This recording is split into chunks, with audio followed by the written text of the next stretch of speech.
This episode is brought to you by the Slash and Cast Podcast Network. Learn more at slashandcast.net. You're listening to Reverie True Crime, and as always, I'm your host, Paige. I just wanted to mention really quick that I have an official merch store, and it's linked in the show notes.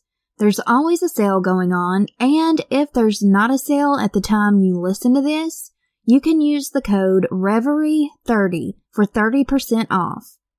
Thank you to everyone that has bought anything so far. It's been really great seeing you guys post, text, and email me your merch. It just means so much to me. Y'all are seriously so badass. Also, stay tuned after the episode to hear a promo from the podcast Oklahoma Side. And now we have to get into the sad stuff. Today's episode is about the murders of little Lori Farmer, Denise Milner, and Michelle Guse in Oklahoma back in 1977. Their lives were tragically taken during a stay at Camp Scott. Some say this is an unsolved case, and some people think it's actually solved. The major source of this episode is a documentary based on a book by Michael Wilkerson, and they're both called Somebody Cry for the Children. It's an amazing documentary. You'll hear a lot of the audio in this episode. I also recommend the book as well. There are links to the documentary and the book in the show notes. Let's dive right into this because there is a lot to tell.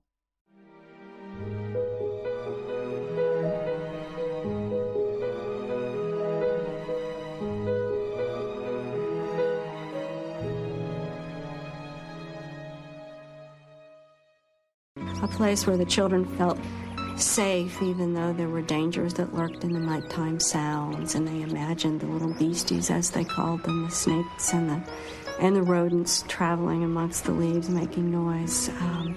It was a great opportunity to explore, to be adventuresome, but to always have the companionship of your unit leaders and your friends and the other Girl Scouts in the area. It was, I think, one of the most thrilling places to be for a young woman, where she could grow and explore and stretch herself while living in a group and learning to share friendships and responsibilities and jobs. Camp Scott in Locust Grove, Oklahoma, which is 40 miles from Tulsa, had been up and running since 1928. The opening day in 1977 was June the 12th. Camp Scott was located in the Cookson Hills, and it is very important in this story that I give you a background of the Cookson Hills, which will come into play as the story unfolds. Sourcing from okhistory.org. The Cookson Hills are rich in American Indian history. This geographical feature is located in southeastern Cherokee County, the name of the county indicating the group that historically controlled the area. The Cookson Hills were once included in the Cherokee Nation's Tahlequah District. So, Tahlequah was known as the Cherokee capital towards the end of the Trail of Tears.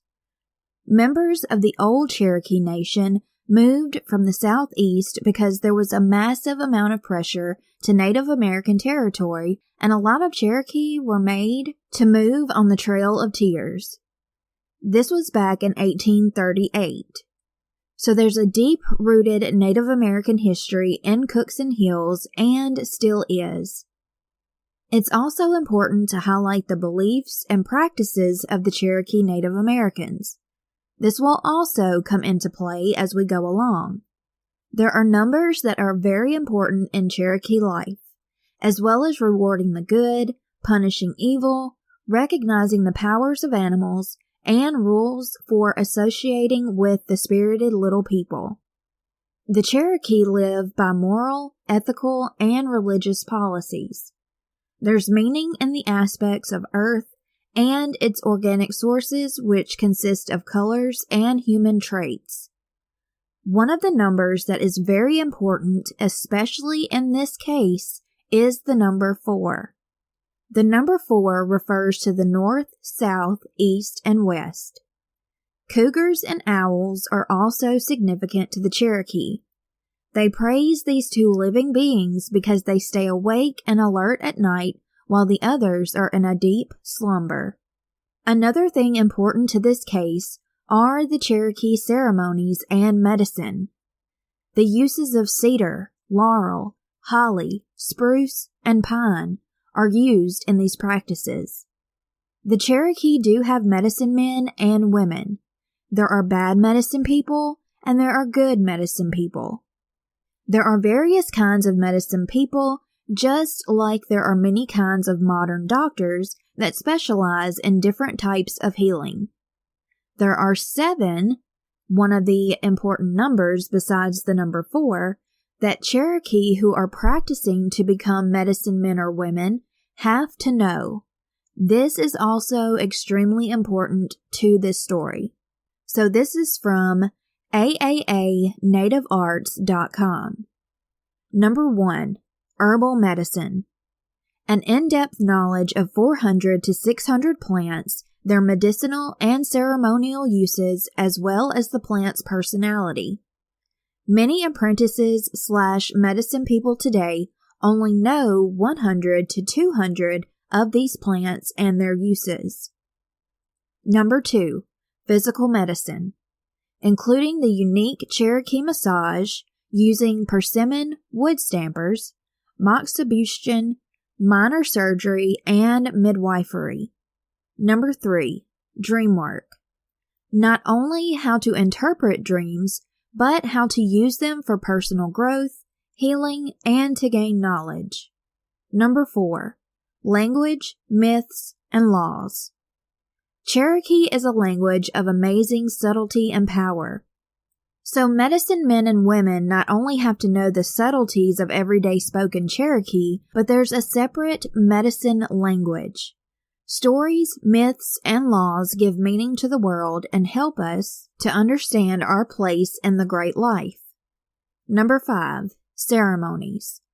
The Cherokee traditionally had 7 major ceremonies, 6 of which marked the important yearly cycles such as the first new moon of spring, green corn harvest, mature corn harvest, falling leaves festival, and the beginning of winter/exulting ceremony. Many of these ceremonies are still done today and are as meaningful now, if not more so, than in past times. Ceremonial practice also includes various types of personal, family, community, and national ceremonies that help maintain balance within the individual, the family, the community, and the nation. Number 6. The laws of nature. Keen observers the Cherokee have for thousands of years paid attention to the world around them. This collected body of knowledge is extensive and it explains why things act as they do and the cause and effect of their interrelationship. Why animals behave certain ways, how the sun and moon interrelate, how men and women interact, the nature of water, the fire, the earth, and so on. Number 7. Conjuring. Although there is no good word in English to describe this, various words such as conjuring, magic, manipulation, partially explain this practice. This is the ability to enlist the aid of spirits and elemental powers to change things, to heal or doctor, to change one's mind, to bring luck, and to protect the sick or weak from negative influences. In some Christian churches, this is called faith healing. There is a Cherokee medicine man that comes into play to assist authorities as we get into this case. So I think knowing about the history and information is really important. Basically, the Cookson Hills is the home to many Cherokee, and the medicine is the focus later. So Camp Scott, as mentioned in the beginning, had been active for 49 years. It was by the Snake Creek and Spring Creek along State Highway 82. The camp sat on 410 acres between Locust Grove and Tahlequah. This land was said to be sacred land to the Native Americans for years and years. Opening day in 1977 was June the 12th, and most of the girls were excited. For some, it was their first year and they were a little homesick, some just a little nervous. For others, they had attended before. 2 months before camp started, there were training sessions going on, and one of the counselors of the camp discovered that her possessions had been raided.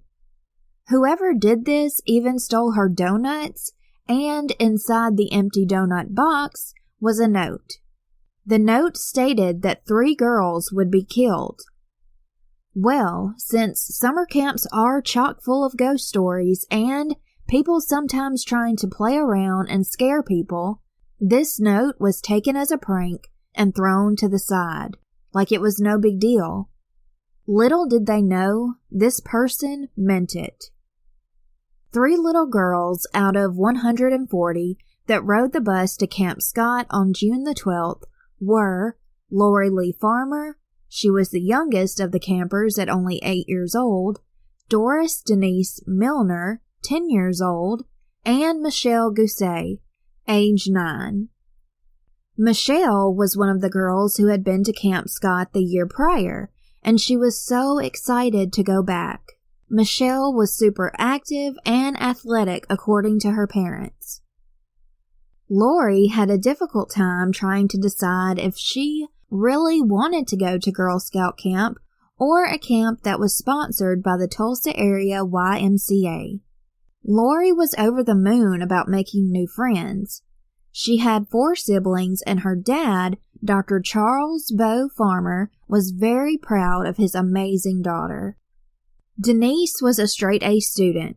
She had never attended camp before, but she had sold so many Girl Scout cookies that she was able to go to the camp with some friends.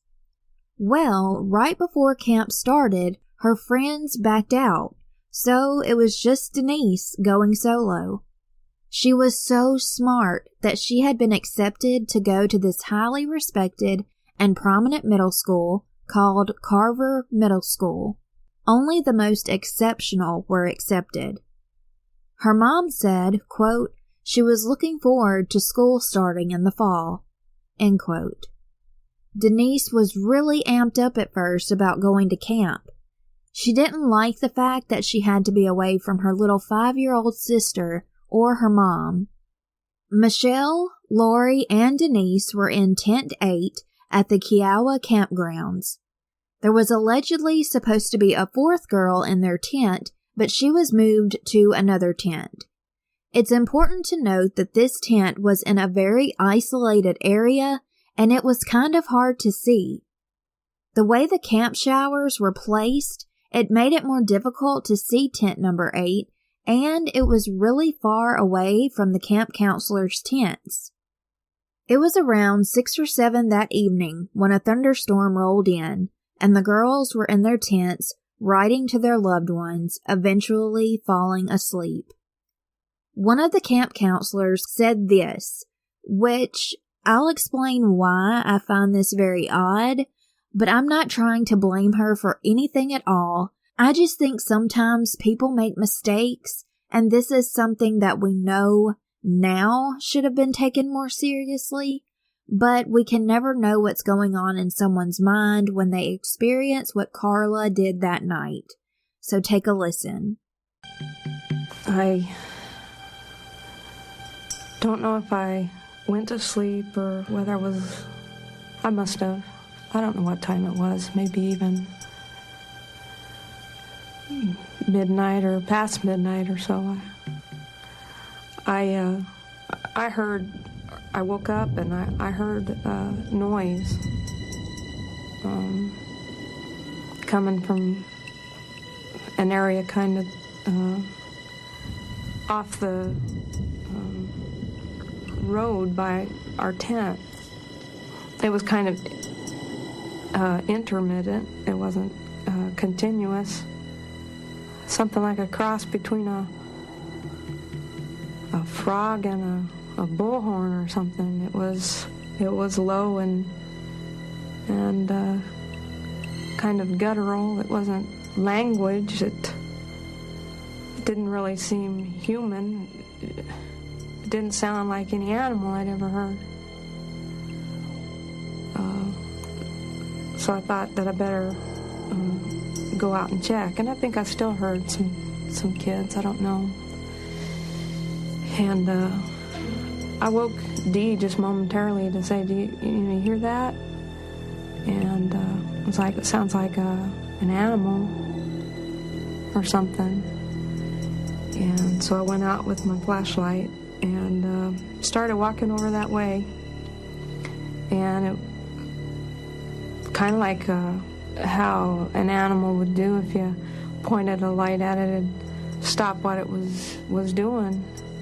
And still couldn't really tell where it was coming from, but it didn't,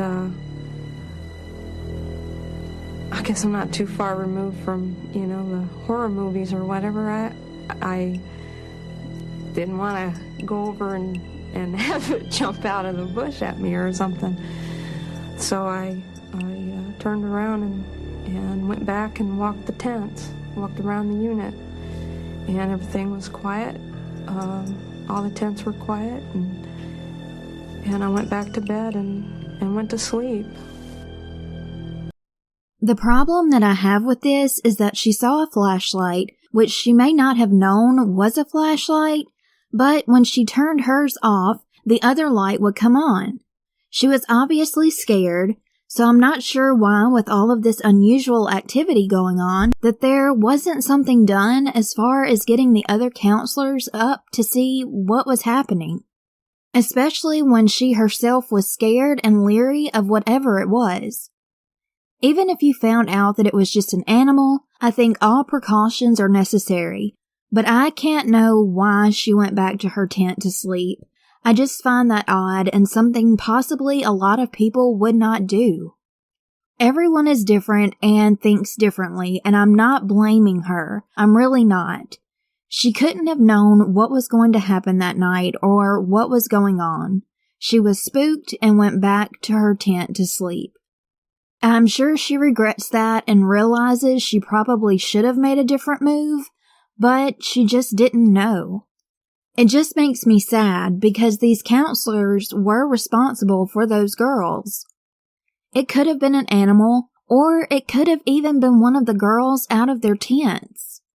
I just think it was handled in an incorrect way, and that's only my opinion. I also think that counselors should have been making rounds during the night to check on the girls. All of this is simply my opinion. I know she was scared. It's just a little frustrating. To add to that, there were noises heard that night by girls in surrounding tents and other counselors. Some thought they heard girls cry out for their moms. They brushed it off as girls having nightmares. Others heard strange noises and screams coming from the direction of the girls' tent. So many things were just shrugged off and ignored. The 70s were definitely a different time, but I would have expected these children would have had some kind of security or protection. That night, someone had opened the flaps to a few of the tents, and some of the flaps were taken off of the hook screws, and this person even stole purses and glasses. June 13th, 1977. Carla Wilhite was making her way to take a shower around 6 in the morning. She saw something in the corner of her eye. She spotted sleeping bags. One was yellow plaid, one was green, and the last had a floral design. They were crumpled up on a trail near Tent 8. Carla assumed that somebody delivered some extra luggage and equipment for camp. As she walked towards the sleeping bags, she saw a little girl laying down a little ways off the road. Another camp counselor was called to come look at what Carla saw, and this is what she had to say.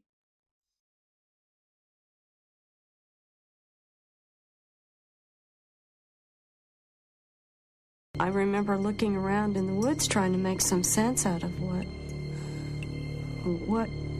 was happening, and we had a dead child, and I started to think, well, she must have gotten out of her tent, and could an animal have done that? I just remember not being able to understand, and my counselors and the nurse were beginning to fall apart. And then it dawned on me there were 2 others missing.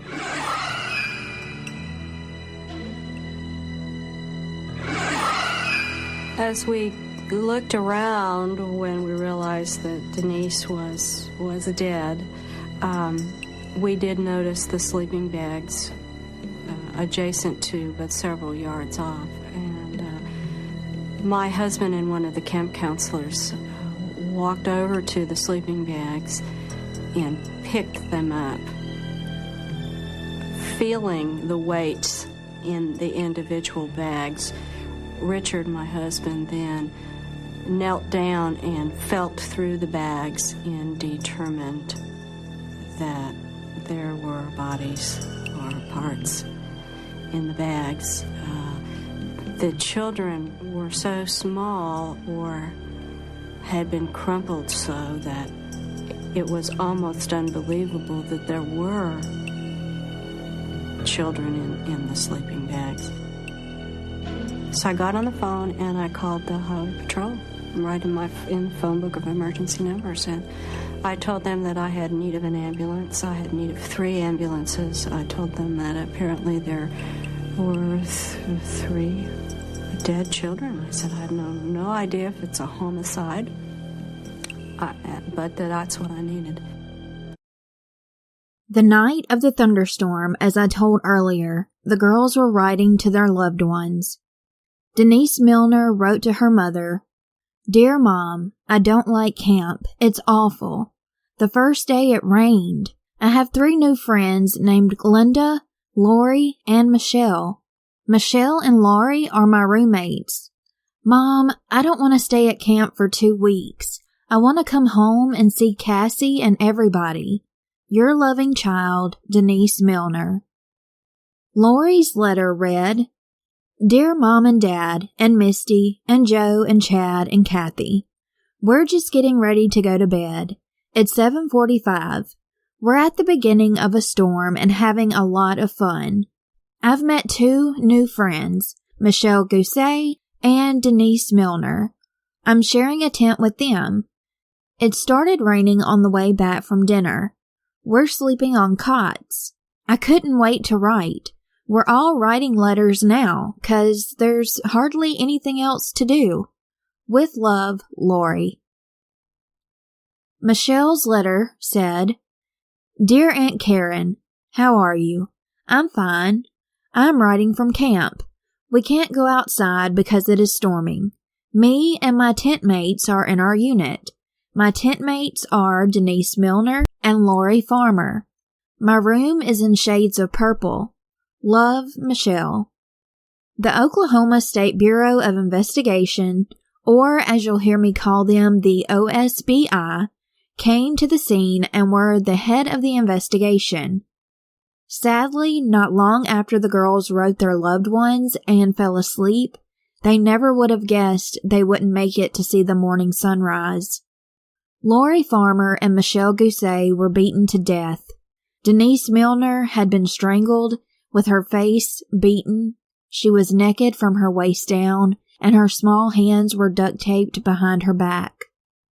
2 of them were raped, and 1 had been sodomized. After they had been murdered, the killer put their lifeless bodies in sleeping bags and left them on a trail that led to the shower. The killer made a weak attempt to clean up some of the blood on the floor of the tent with towels and mattress covers. He also stuffed those in the sleeping bags. Michelle was killed 1 day before her parents' anniversary. Here's what Michelle's parents said about Michelle and how they found out about her death. She was very excited, and she came down the stairs and sat on my lap and told me that she was going to miss me, but she wanted to make sure that I would take care of her plants. Her African violets were her specialty, and she wanted to make sure that I would water them and take care of them. And Michelle was kind of funny because it was like a premonition that she kissed us goodbye, but she wanted to be kind of like herself. It was like that she was going away and never going to come back. They knocked on the door, and they said that they had something to tell me. And about Michelle. And I said, is there a problem? And they said, we need to come in. And they introduced themselves, you know. And I said, is she hurt? And they said, well, come in and sit down. And then it was at that point they said that there had been an accident at camp. And they never did tell me that she had been murdered. A friend of mine came here and kind of helped me fight off the press. We had a very, and I would say, obnoxious person from the newspaper came to the door and demanded a picture. And at that point, I probably was going to punch him out, but I didn't think that would be the smartest thing to do. So we went ahead and we got a picture and gave it to him. Not the picture I feel was the best of Michelle, but the one that I would be willing to give up. We finally turned the TV on, and that's how we learned how she died. Now hear what Lori's parents had to say. And I received a call from the executive director of the Girl Scout organization. And later we found out that we were the third people that she called. First she called their insurance company, then she called their attorney, then she called us. She told me that in a very brief statement, basically, that Lori and two other girls were found dead out some distance behind their tent. No explanation, nothing else. Not that there was any violence involved. I had a hard time not letting her go this particular year because everyone was going somewhere to camp. She wasn't real adamant about it being Girl Scout camp. She wanted to go somewhere to a camp, and she had actually picked two, the Y camp and Girl Scout camp.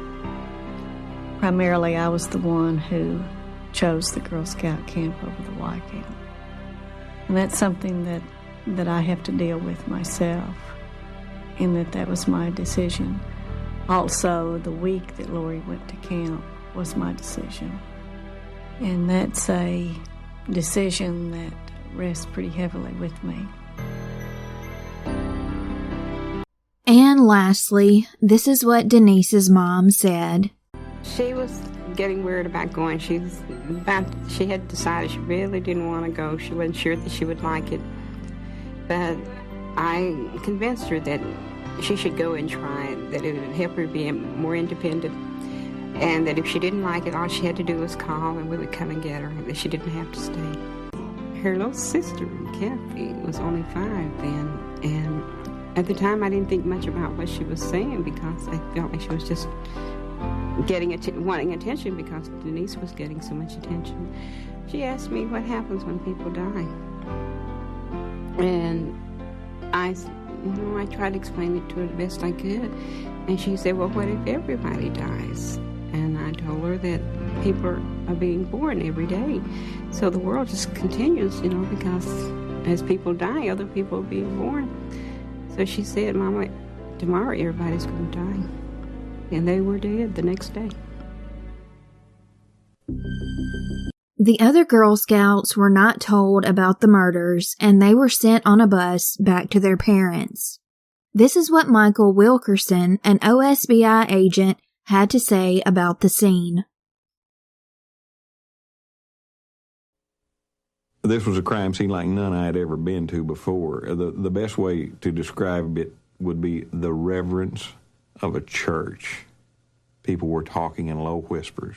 They were quiet. As I look back at it now, I don't even recall birds singing. We walked over and there were 2 bags.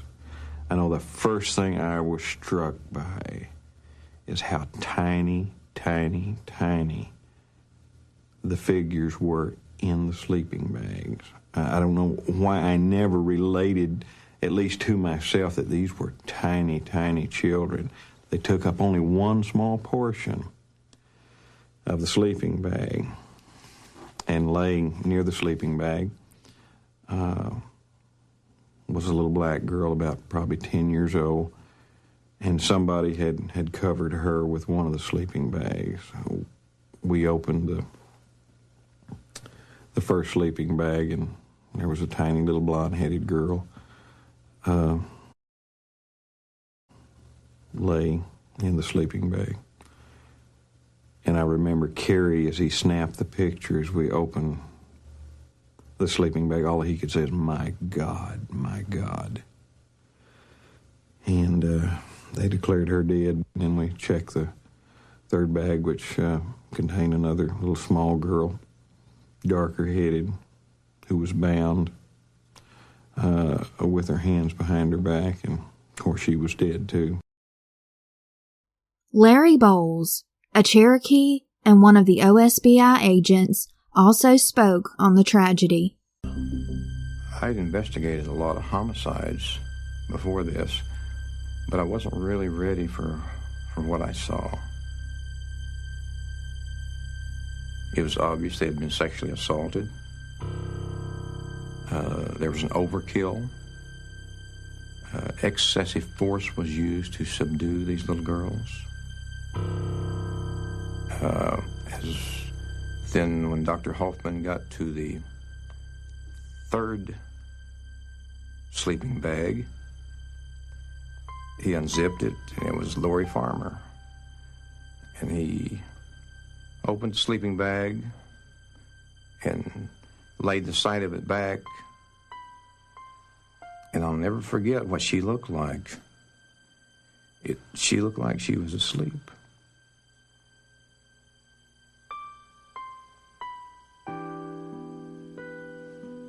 And I thought maybe she'd wake up. But I knew that wasn't impossible. She was just at peace. She had a flashlight stuck between her legs, just like she went to sleep and wanted to make sure that she could find her flashlight, should she need it during the night. But she was, lying there so at peace, just like a little baby asleep. And I kept wanting her to wake up because I could see no injuries on her. And I thought, she can't be dead. And I took her out of the sleeping bag, laid her on the table. I still saw no injuries. And as I looked at her in the sleeping bag, the only thing I was hoping for, after I finally convinced myself that she was dead, I was hoping that maybe at least one of the little girls hadn't been sexually assaulted. Maybe just one of them hadn't been. And as the medical examiner pulled the sleeping bag away from her, I could see her panties had been pulled up and they were twisted to one side. And I knew then she would never wear her underpants that way. And I knew that she had probably been sexually assaulted.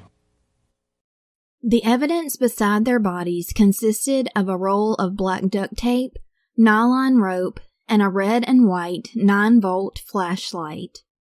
The lens of the flashlight was wrapped with a bit of green plastic that was from a trash bag. Whoever it was used masking tape to stick on the green plastic to the flashlight. There was also a pair of red-laced underwear.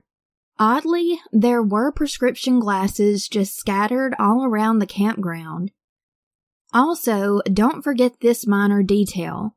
The person who slaughtered these girls would try on female glasses, and if they weren't the right prescription for the killer, they'd just throw them down. This weird little detail will circle back around later.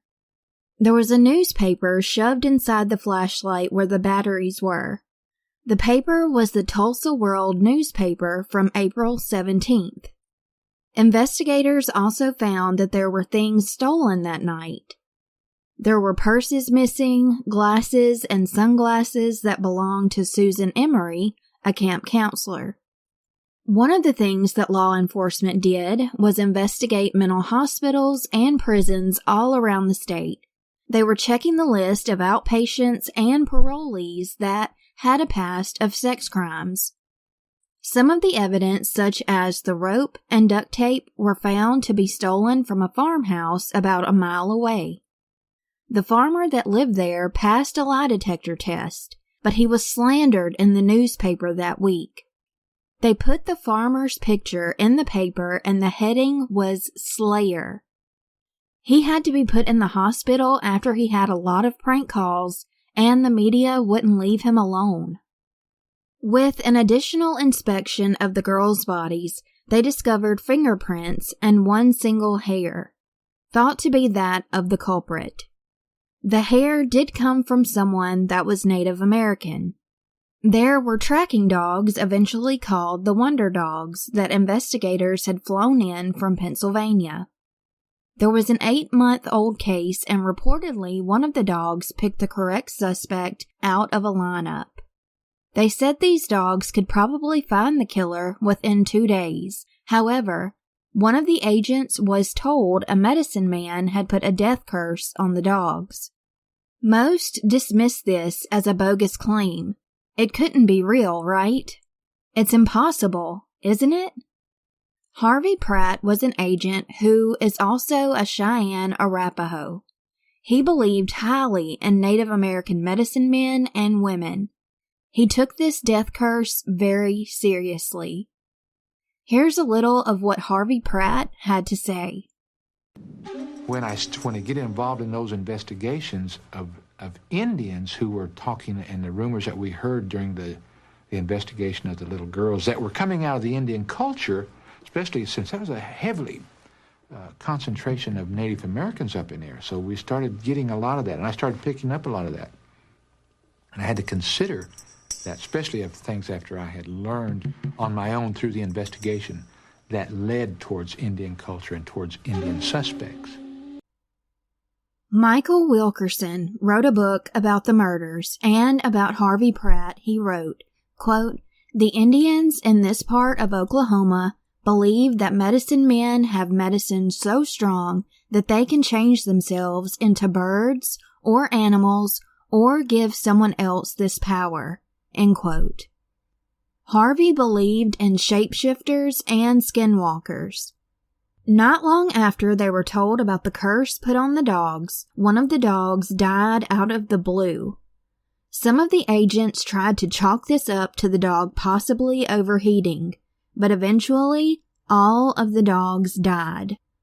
Harvey Pratt made his way down a creek one night and decided to perform a medicinal ceremony, smoking himself with cedar, making a fire and putting the cedar in, the smoke covering himself and gliding through the air, while he prayed. This is the Native American way of getting rid of impurities in your spirit, and it makes your thoughts more apparent. All of a sudden, 3 agents appear, and they ask what he's doing and if they can take part in this holy ritual. Harvey answered them, and Dick Wilkerson, assistant director of the OSBI, is also in this audio clip that I want to play for you now. I said, well, yeah, you can. I think it's great. That's fine. I also had some additional medicine at that time that I had gotten from a medicine man that said that it would be used to seek help and gain help for you whenever you were looking for this killer, that this medicine would help you.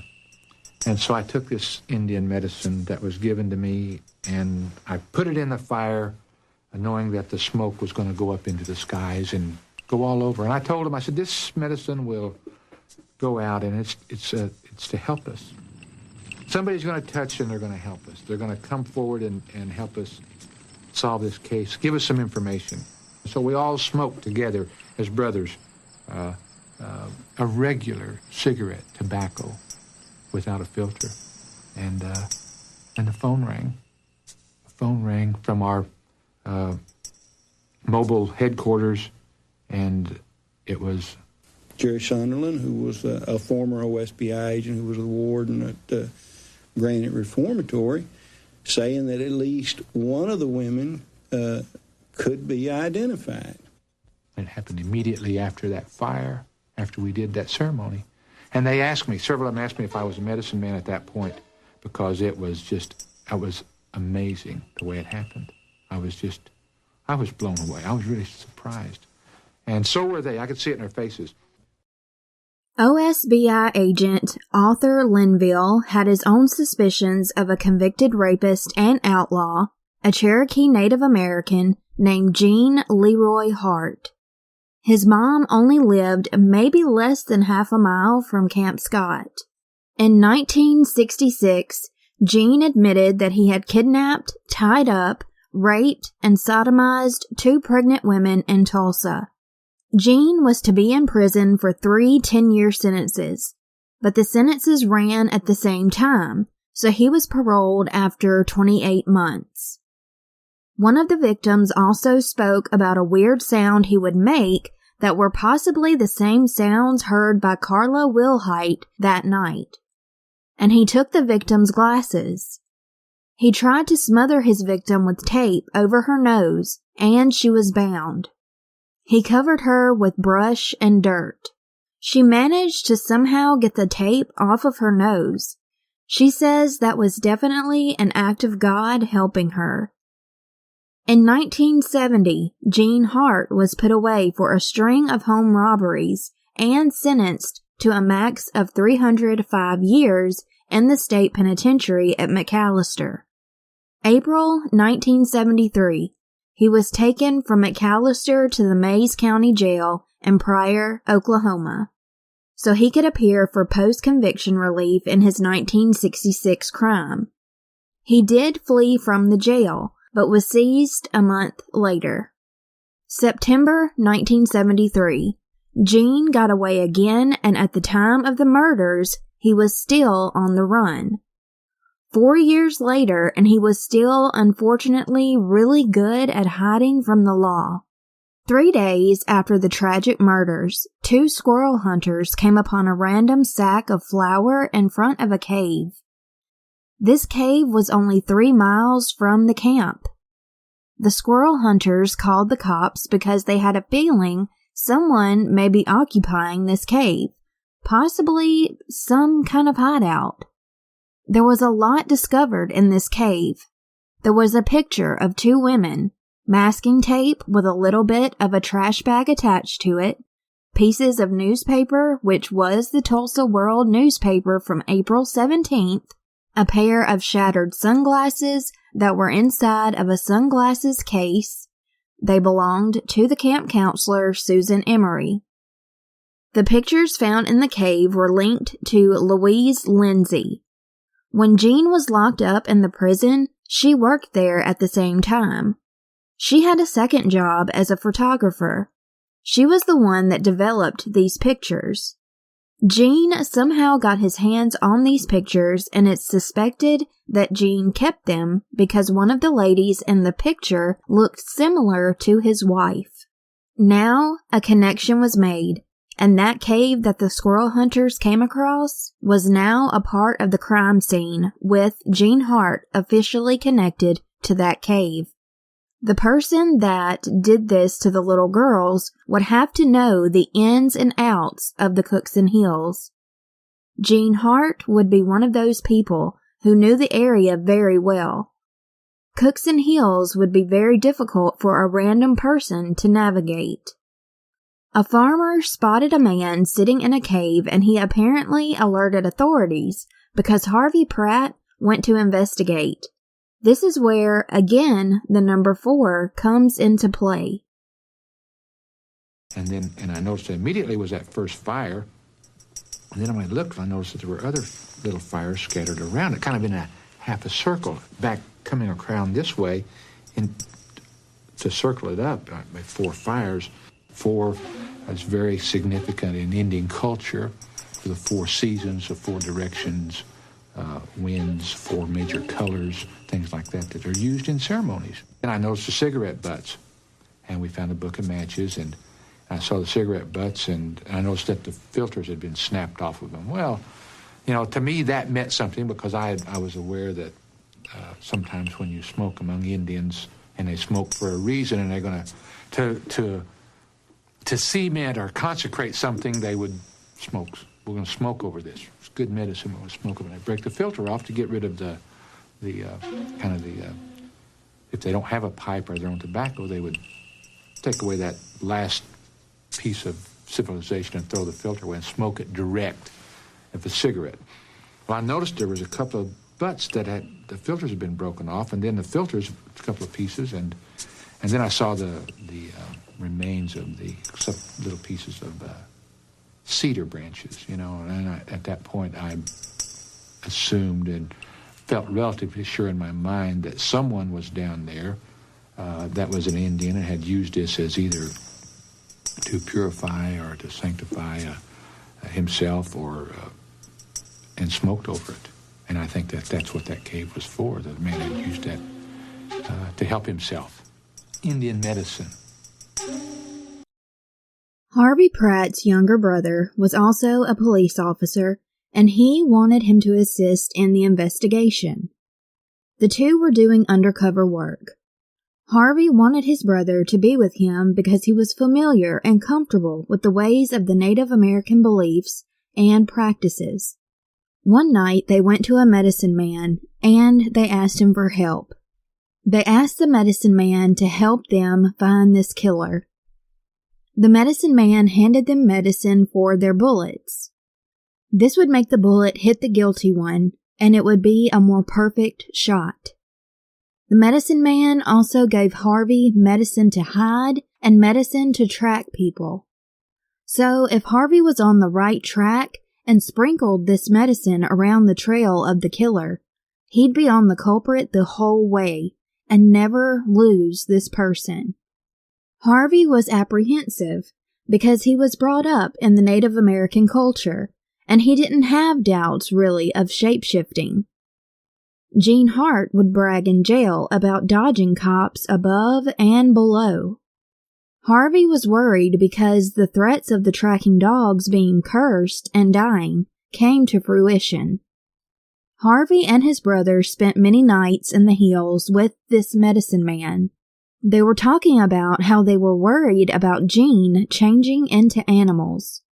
They had a fire going one night, and all of a sudden a cat jumped on Harvey and screamed. After this, the cat disappeared into the night. It shook Harvey and his brother for the rest of the night, and needless to say, they didn't get much sleep. Investigators even saw on many different occasions a black dog that would follow them places, then mysteriously vanish. A lot of people who have went to the property in recent years still say there's a mysterious black dog they've seen wandering the property. Many people do believe it's Gene Hart. An informant came to one of the investigators and gave him some information on Gene Hart. The informant told him Gene had been going to visit a medicine man as well. One thing about medicine men is that they don't judge another. If a person needs help or to hide out, they will let them move in with them. A problem arose in the case of Gene Hart being the guilty one. The girls had been sexually assaulted and sperm samples were taken. However, Gene had gone through a vasectomy. At this time, they had no idea that Gene's vasectomy was actually botched. So investigators got super frustrated because somehow Gene Hart managed to evade over 40 FBI agents, highway patrol, investigators, and so many other professionals. Somebody knows something. What the investigators decided to do was go interrogate the medicine man's wife. Here's the audio recording of what they said to her. I want the man that killed 3 little Girl Scouts, and you all are hiding him. If you're playing a game with us, we're through playing games. We're starting to indict people. We know a lot about you. And like I said, I'm not interested in you all. But we're interested in Gene Leroy Hart, and we want him. And if you don't cooperate with me today, you're going to be indicted by a federal grand jury. And if it's a game to you, I can assure you, stop being fun right now. I can tell you one more thing, that up to this point, the 3 fathers of these little girls, they're pretty uptight. Even though it's been almost a year ago, they're still pretty uptight about it.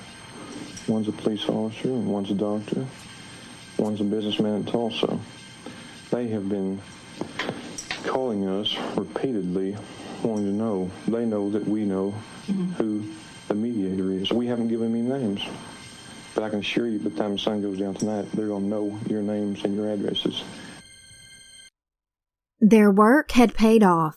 She told them where he could be found, and they traveled to the location in an unmarked van and surrounded the little shack that Gene was in. The back door was open, and Gene poked his head out. The investigator could have easily shot Gene, but he didn't. Gene jumped back inside of the little house, and they rushed in. Gene was going to run, but one of the investigators asked him, "Do you want to die today?" Gene froze. They finally had this elusive man in handcuffs. Gene didn't have any shoes on, and Harvey believed the tracking medicine that he used was on the soles of Gene's feet. To let this be known, he touched the sole of Gene's feet, and there it was. Harvey took back the medicine that was actually on the bottom of Gene's feet. That part of the documentary kind of gave me chills, not even gonna lie. As one of the investigators grabbed Gene and hoisted him up off of the floor, he asked him, "You killed those little girls, didn't you?" And Gene simply responded with, "You'll never pin it on me." Gene Hart was even wearing women's glasses when he was arrested. The tape that was used to constrain Denise Milner's hands had a piece of hair on it, and it was a similar but not exact match to Gene's. This is also when they realized Gene's vasectomy was unsuccessful. Gene's blood type was O. The semen sample that was taken from the victims was also from a non-white male with blood type O, and it contained abnormal sperm. The amount of people in the U.S. who meet all of that criteria embody 0.002% of the populace. But all of this evidence was only similar and minuscule, not exactly alike.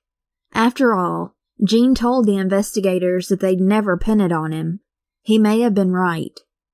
This was all before DNA testing, so they could only go on what little evidence they had and could piece together the best that they could.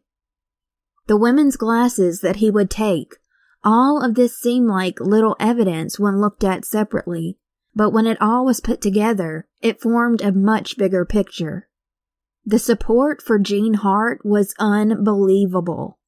All of his friends, family, and people that didn't really even know him that well didn't believe he was capable of these murders, which doesn't quite make sense.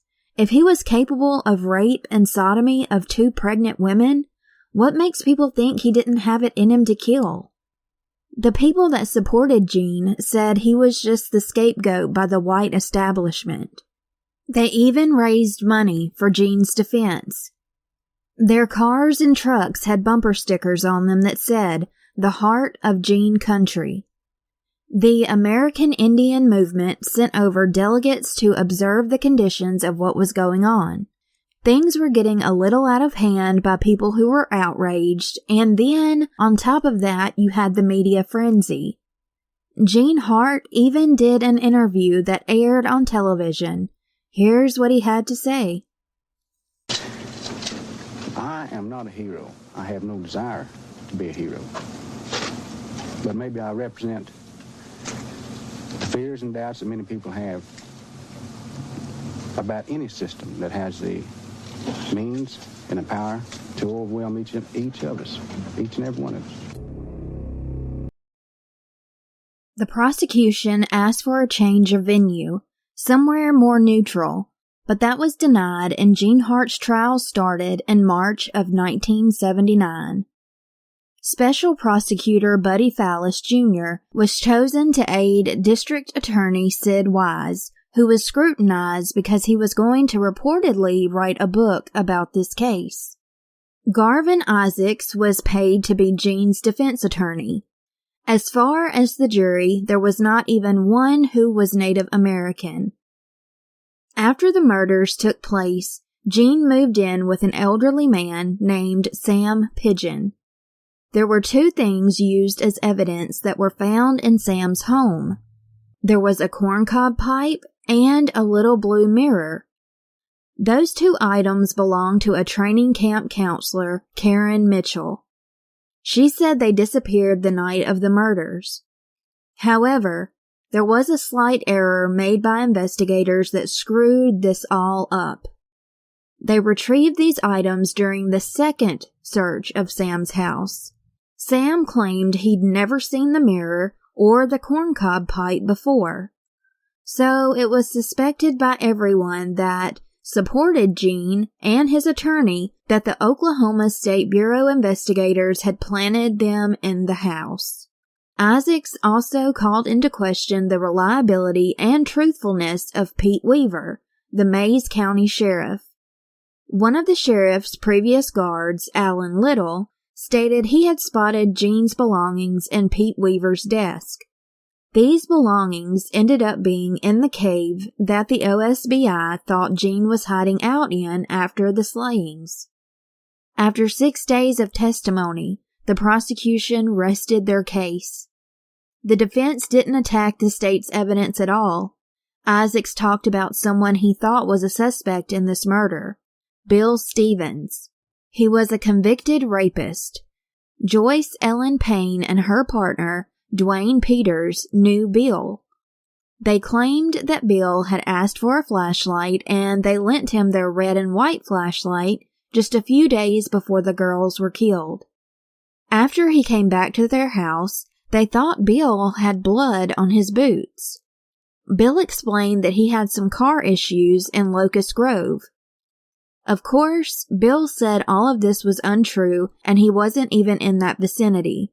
However, one of the Girl Scouts at the camp, Kimberly Lewis, testified that she actually saw a man that looked an awful like Bill Stevens at the camp. The prosecution said that Bill couldn't be the one who did it, due to the semen and hair samples. It dismissed Bill from being a suspect. There was also the possibility that more than one person may have been involved, since there were 3 girls murdered. You may not be able to do all of that alone. There was, in fact, a 9.5 size shoe print found in blood on the floor of the girls' tent. Some suspect a woman could have been involved. That helped Gene. One of the mothers of the little girls says she has always had a feeling that a woman helped him. They never found out who the shoe print belonged to, unfortunately. The jury didn't decide what the verdict was right away. They all went home that night and would resume the next morning. However, that night at 11 p.m., the sheriff called on Crying Wolf, a medicine man, to help him. The sheriff was highly upset that a lot of people thought that he was railroading Gene Hart and saying they had planted evidence. So the 2 men met up at the courtyard, and the sheriff asked if there was a medicine that could help tell if someone was guilty or lying. Well, there was. The medicine is called the Ancient One, or the Old One, which could determine who was lying and who was not. This is what Crying Wolf says in the documentary. His voice is altered to protect his identity. Gene Hart stood on the blood of those little girls and told God Almighty that he didn't do this. And there was other people, if you will, on the other side of the fence, standing on that same blood, and said, Gene Hart did this. And to use that old tobacco to bring this out was the ultimate purpose.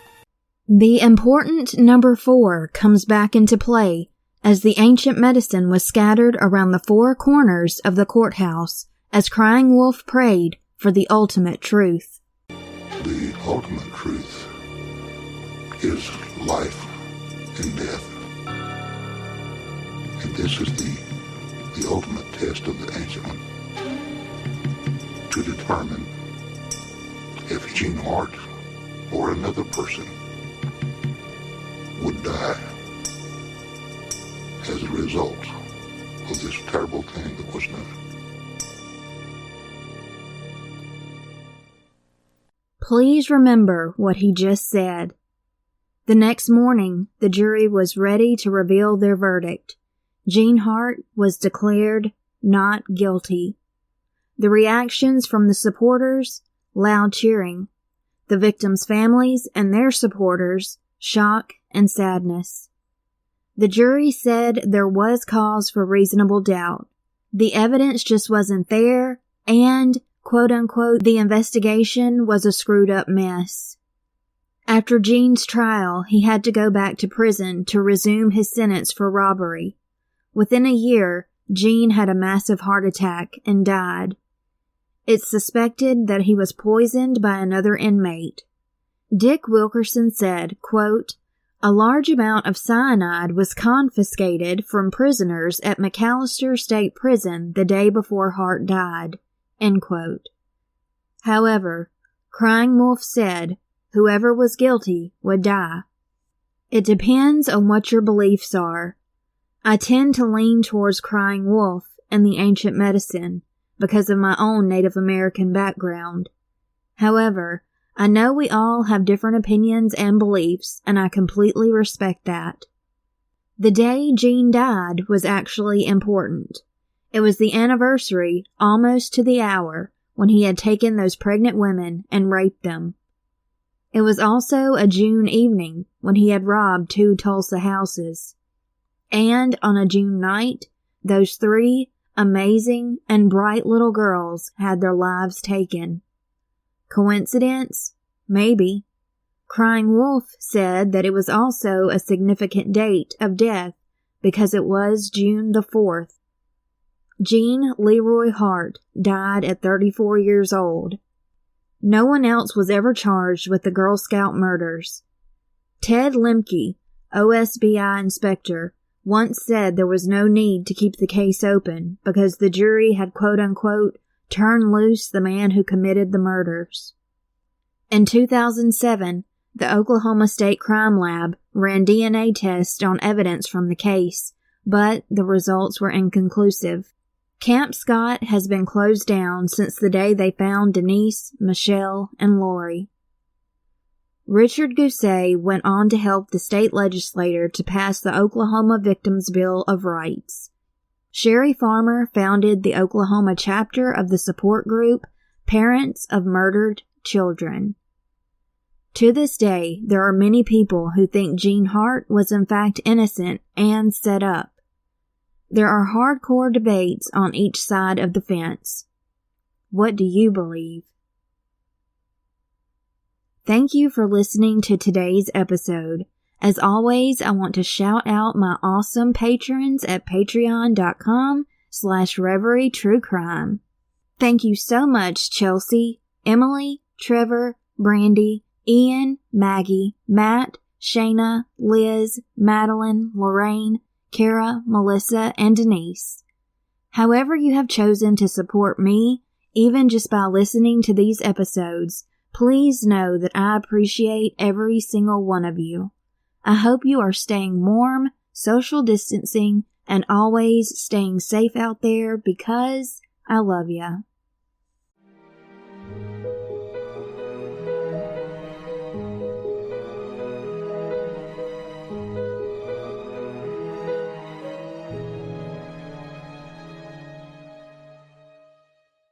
Oklahomicide, Slayings in the Sooner State is a true crime podcast hosted by Dr. Stacy Hughes that delves into the murderous acts of Oklahomans across the Sooner State. So if you'd like to hear more stories out of the Sooner State, please go subscribe to Oklahomicide